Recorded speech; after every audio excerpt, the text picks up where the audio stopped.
শীতের রাত। শান্তিপুর গ্রামে কুয়াশার এমন একটা হালকা স্তর পড়েছে যে আকাশে চাঁদ তারা কিছুই চোখে পড়ছে না। চারিদিকে জমাট অন্ধকার আর নিস্তব্ধতা। হাওয়ায় বুনো লতা পাতার একটা মিষ্টি গন্ধ। স্থানীয় মানুষের বিশ্বাস, এই অমাবস্যার রাতে গ্রামের শেষ মাথায় থাকা শ্যামল কাকার পুরনো বাড়িটা নাকি আরো বেশি জীবন্ত হয়ে ওঠে। কারণ আজ থেকে ঠিক 25 বছর আগে এই রাতেই নিখোঁজ হয়েছিলেন শ্যামল কাকার কিশোর ছেলে কালাচাঁদ। তাকে শেষবারের মতো দেখা গিয়েছিল ওই বাড়ির ভেতরের ভাঙা লাইব্রেরি ঘরে। তখন তার শরীরে আর প্রাণ নেই।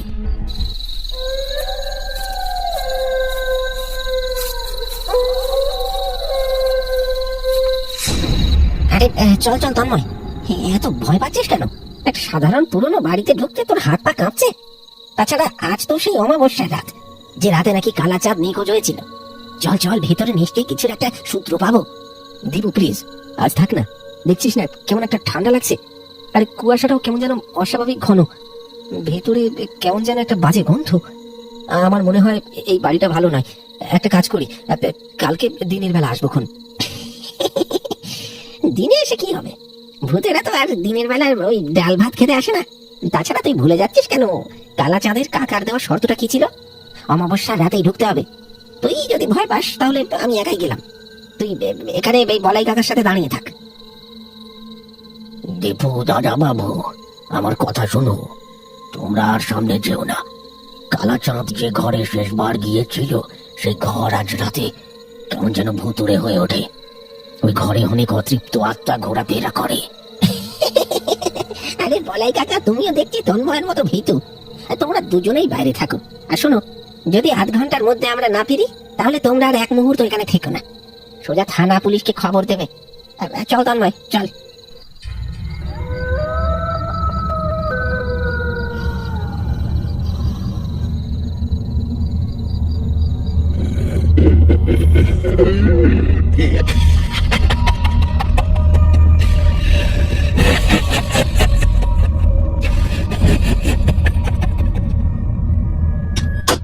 তারা দুজন যখন ভাঙা কাঠের দরজা ঠেলে অন্ধকার বাড়ির ভেতর প্রবেশ করল, বাইরের সব শব্দ যেন হঠাৎ থেমে গেল। বাড়ির ভিতরে প্রবেশ করতেই ঠান্ডাটা যেন আরো কয়েক গুণ বেড়ে গেল। ভাঙা কাঠের মেঝেতে পা রাখতেই পুরনো ঘরের বুক চিরে একটা বিকট শব্দ হলো, যেন বহু বছর ধরে কোনো ঘুমন্ত ঘরের ঘুম ভাঙল।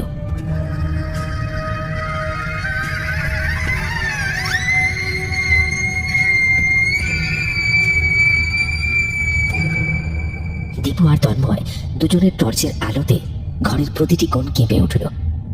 ধুলো আর স্যাঁতস্যাঁতে গন্ধের সঙ্গে মিশে আছে বুনো লতা পাতা আর পচা গলা কিসের একটা অসহ্য ঝাঁঝ।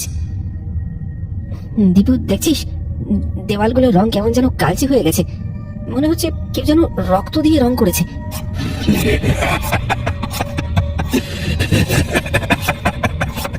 আর শুনতে পাচ্ছিস কিসের যেন একটা শব্দ হচ্ছে? আরে ওটা তেলে পোকা হবে। চল, লাইব্রেরি ঘরের দরজাটা মনে হচ্ছে এইদিকেই। এখানে বেশিক্ষণ থাকা যাবে না। তারা দুজন যখন লাইব্রেরি ঘরের দিকে এগোচ্ছে, তখন হঠাৎ করে তাদের ঠিক মাথার উপরের ছাদ থেকে একটা পুরনো ভারী বই ধপ করে নিচে পড়ল। সেটা পড়ার সাথে সাথে তাদের দুজনেরই টর্চের আলো একসাথে নিভে গেল। আরে ধুর, এই টর্চটার আবার কি হলো? জ্বলে না কেন? নতুন ব্যাটারি ভরেছিলাম তো। চারপাশে তখন শুধু জমাট অন্ধকার আর নিস্তব্ধতা। দীপু দেখ তো, তোরটাও। আমারটাও নিভে গেছে। দুটো টর্চ একসঙ্গে। তন্ময়, এটা স্বাভাবিক ব্যাপার নয় রে। আমাদের এখান থেকে বেরোনোর দরকার। আমি বলেছিলাম, আমি জানতাম এই বাড়িটা ভালো নয়। কিসের যেন একটা গন্ধ পাচ্ছি, রক্ত, কাঁচা রক্তের মতো একটা গন্ধ। আর শুনতে পাচ্ছিস?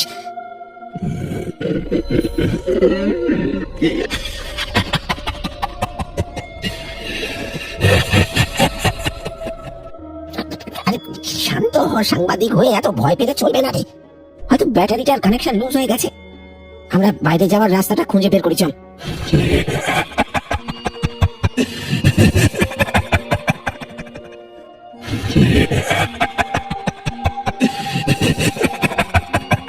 আস্তে আস্তে পাবেন।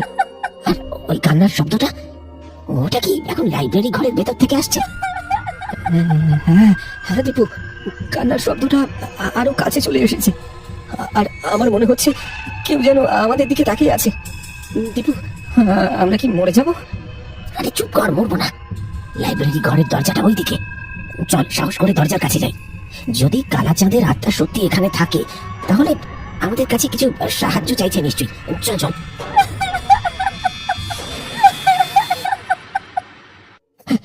শুনতে পাচ্ছিস? ওই যে সেই কান্নার শব্দ। কালাচাঁদের ভূত খাচ্ছে। আমি আর এক পাও যাবো না দীপু, চল ফিরে যাই। আরে চুপ চুপ, আরে চল চল। শব্দটা লাইব্রেরি ঘর থেকে আসছে। ওই যে দরজাটা ভাঙা। চারপাশে জমাট বাঁধা অন্ধকার। বাড়ির ভিতরে ঠান্ডাটা আরো প্রচন্ড বাড়ছে। নিভে যাওয়া টর্চ দুটো দুজনের হাতে তখন নিছক একটা বোঝা মাত্র। সেই ভাঙা দরজার দিক থেকে ভেসে আসছে ছেলের চাপা কান্নার শব্দ। দীপু আর তন্ময় সাহস করে এক পা এগোলো। তখন মেঝেতে পা দেওয়ার সাথে সাথে দীপুর পায়ের নিচে কিছু একটা হঠাৎ করে নড়ে উঠল।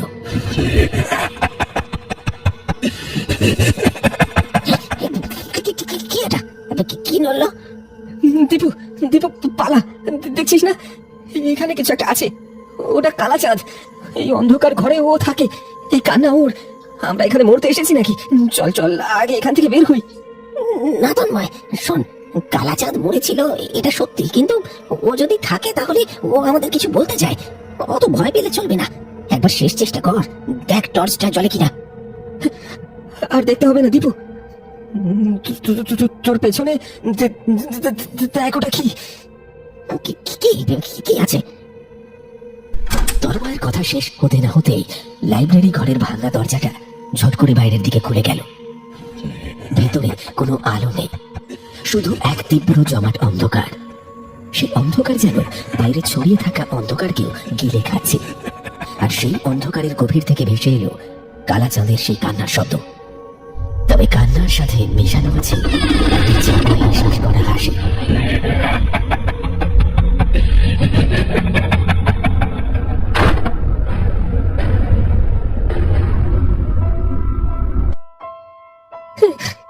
তন্ময়, আমাদের আমাদের সত্যি বড় ভুল হয়ে গেছে। এটা শুধু কোনো রহস্য নয়। আমাদের এখানে থাকা উচিত না। আমরা কি ভুল করে কালাচাঁদের কাকার দেওয়া কোনো ফাঁদে পা দিয়েছি? ওই হাসিটা, ওটা মানুষের হাসি নয়, ওটা আমাদের নিয়ে মজা করছে। দীপু, দীপু পালা। বলাই কাকা ঠিক বলেছিল, চল দীপু পালা। ওরা আমাদের কালাচাঁদের মতো নিখোঁজ করে দেবে। দেখ, ওই কালো ছায়াটা আমাদের দিকে এগিয়ে আসছে। দৌড়ো দৌড়ো। কিন্তু বেরোবো কি করে? দরজাটা যে বন্ধ হয়ে গেছে, এখন কি করি?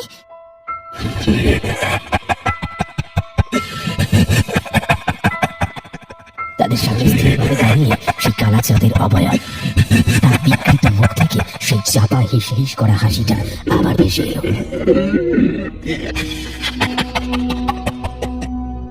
ভয়ের চোটে তন্ময়ের গলা থেকে কেবল একটা ক্ষীণ গোঙানির শব্দ বেরোলো।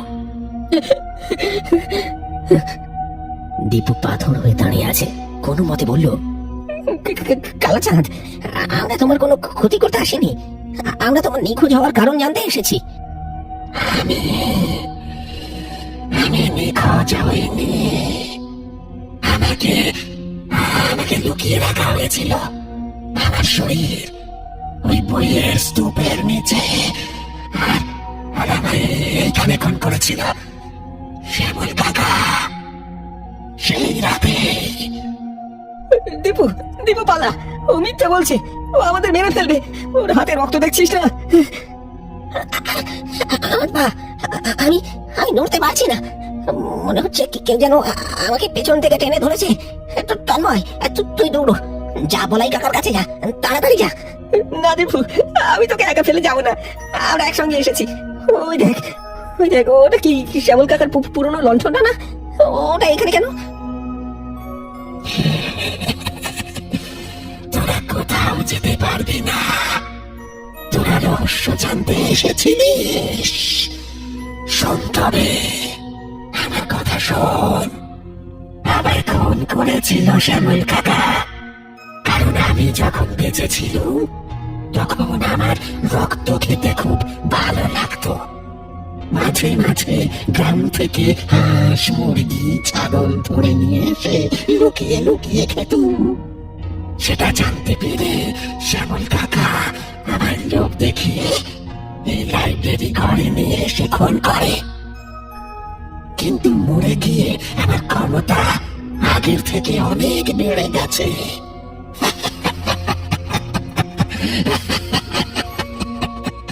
শ্যামল কাকাকে অনেক আগে মেরে খেয়েছি। ওর হাড়গুলো এখনো এই বাড়ির মেঝেতে পড়ে আছে। আর তোরা তোরা এখন আমার খাবার। এইবার তোরাও মরবি আমার হাতে। তোদের মাংস হবে আমার অমাবস্যার নৈবেদ্য।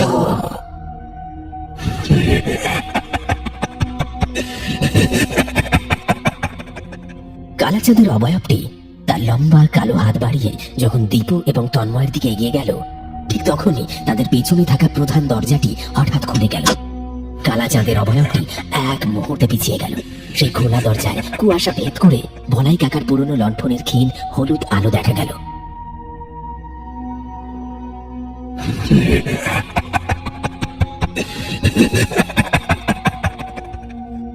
পালাও পালাও দাদা বাবুরা, ওটা কালাচাঁদ নয়, ওটা শয়তান, ওটা মানুষ নয়।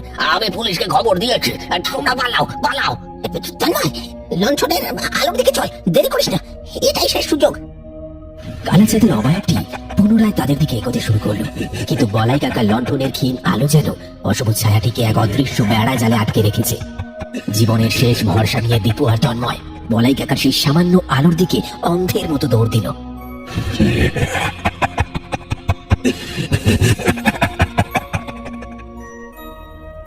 থাম, থেমে যা কালাচাঁদ, তুই আমার লণ্ঠনের আলো সইতে পারবি না। তুই নরখাদক, তুই আর কাউকে মারতে পারবি না। বলাই, তোর সাহস কি করে হলো? তুই আমাকে আটকাতে চাস? তুই জানিস না আমি কতটা শক্তিশালী? তোর ওই সামান্য আলো আমার কিচ্ছু হবে না।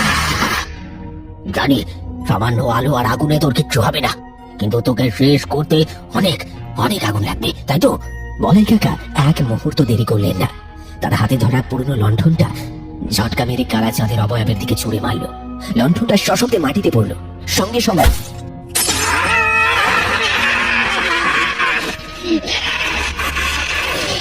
বলাই কাকা মেঝেতে স্তূপ করে রাখা শুকনো বইগুলোর দিকে গেলেন। তন্ময় ও দীপু ভয়ে কাঁপছেন। বলাই কাকা তার পকেট থেকে ছোট্ট একটা শিশি বের করলেন। তাড়াতাড়ি হাতে শিশিতে থাকা কেরোসিন বইগুলোর উপর ঢেলে দিলেন। বলাই কাকা, তুমি কি করছো? কি করছো তুমি?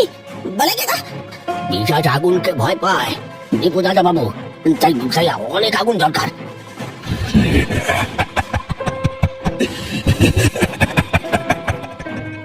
বলাই কাকা দ্রুত কেরোসিনে ভেজানো বইয়ের স্তূপে পকেট থেকে একটা দেশলাই কাঠি ছেড়ে ছুঁড়ে মারলেন। সঙ্গে সঙ্গে দপ করে তীব্র শিখা জ্বলে উঠল। সেই আগুন দেখে সেই পিশাচ তীব্র যন্ত্রণায় চিৎকার করে উঠল।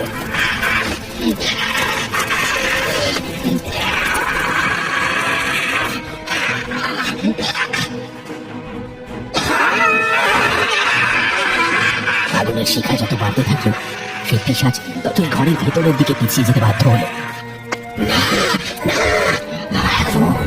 আমার শরীর পুড়ে যাচ্ছে, আমাকে ছেড়ে দে, আমি ফিরে আসবো। আগুনের তীব্রতার সইতে না পেরে পিশাচটি ঘরের ঘন অন্ধকারে মিলিয়ে গেল। তারা তিনজন বাড়ির মোড় দরজা দিয়ে দ্রুত বাইরের রাস্তায় বেরিয়ে এলো। পিছনে বাড়িটার ভেতরে বইয়ের স্তূপ থেকে তখনও ধোঁয়া আর কেরোসিনের গন্ধ ভেসে আসছে। তন্ময়, আমরা বেঁচে আছি, আমরা বেঁচে আছি। বলাই কাকা, তুমি আমাদের বাঁচালে। আমি এখনো বিশ্বাস করতে পারছি না। ওই ঘরে সত্যি একটা পিশাচ ছিল, কালাচাঁদ নয়, একটা শয়তান। এখন আর এখানে এক মুহূর্ত নয় দাদা বাবু, ওর আত্মা চিরদিন ওই বাড়ির অন্ধকারে বাঁধা ছিল। এখন ওই আগুন ওকে কিছুদিনের জন্য শান্ত করে রাখবে। চলো, এবার থানায় যেতে হবে। কুয়াশার বুক চিরে তিনজনই গ্রামের পথের দিকে এগিয়ে চলল। রাত তখন গভীর।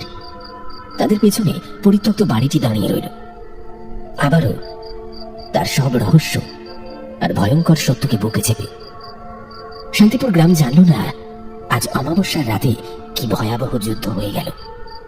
তবে দীপু, তন্ময় আর বলাই জানত এটা শুধু একটা গল্প নয়, এটা একটা অশুভ সত্য।